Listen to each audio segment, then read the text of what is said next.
Good morning, all. This is Henry from ASM Tutoring, once again attempting to serve as your wise old sensei. Today we'll continue yesterday's lesson on the example of how to find the center of mass of a continuous mass distribution, and we needed to use integration by parts to solve. So let's go back to the whiteboard. So we see yesterday we had this integral of x pi e to the negative 2x dx. And we have to find the integral using integration by parts. So we can make a chart, make life a little bit easier. Here's a sine column, here's the du column, and the dv column. So we want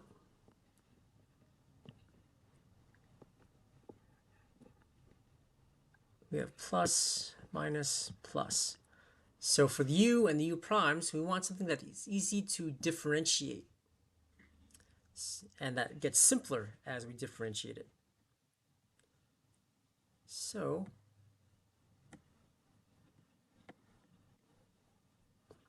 let's use x. That gets simpler as we differentiate.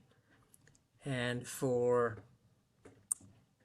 dv, we'll use e to the negative 2x dx, which becomes negative 1/2 e to the negative 2x. Okay. Then for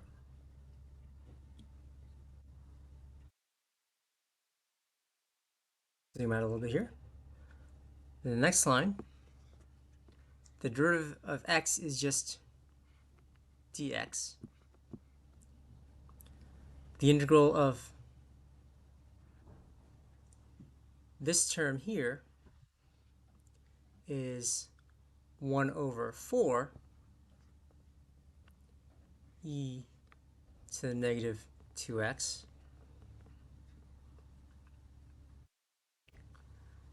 And the derivative of 1 is just 0, because the derivative of a constant is always 0. So armed with that, we can use integration by parts. We have x times the quantity negative 1/2 e to the negative 2x. Note this minus sign here. Minus 1/4 e to the negative 2x. And the next column would begin with a 0 factor, so that is where our integration by parts ends.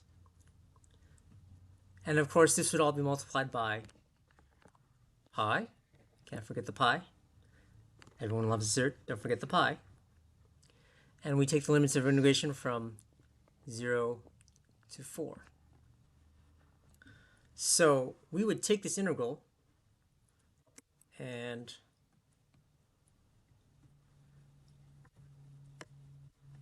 multiply it by 1/m, where we found m in yesterday's lesson, right here.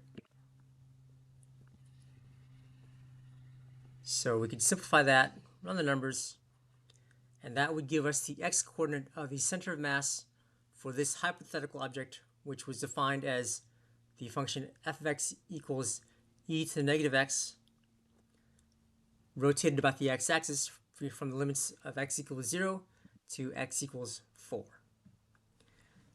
That would be rather tedious and painful, and that doesn't really help illustrate the point. The point is to find the center of mass using this formula x cm equals 1/M times the integral of x dm. And to find the integral of x dm, we used integration by parts. So you could run the numbers and get a solution for an exact value of x that would be the center of mass, the x-coordinate of the center of mass of this hypothetical object. So this has been a demonstration of how to use the formula for finding the x-coordinate of the center of mass of a hypothetical object. And we had to use integration by parts. So for those using calculus, that's great. Here's a real reason to learn integration by parts and a real reason to learn calculus, because it helps you understand physics. This concludes today's lesson. Perhaps in tomorrow's lesson, we'll actually run the exact numbers to find an exact number for this x-coordinate, but that suffices to demonstrate the general principles. If you would like to learn more, I'm available for hire as a private tutor. You can find my information in red at the top center of this whiteboard. The first 1 hour lesson is free for all new students. Try before you buy. You take no financial risk. The burden of proof is entirely on me to demonstrate outstanding service in helping you succeed. And as a thank you for watching all the way to the end of today's lesson, when you contact me, please mention the code FREEBOOK. And at our first lesson, I will give you a free copy of my book, Smart Suggestions for Student Success. This book is also available for purchase on the Barnes & Noble website. I wrote this book in an effort to help students, and particularly high school students and college students, to succeed in school, in work, and in life. Thanks for watching. Have a good day.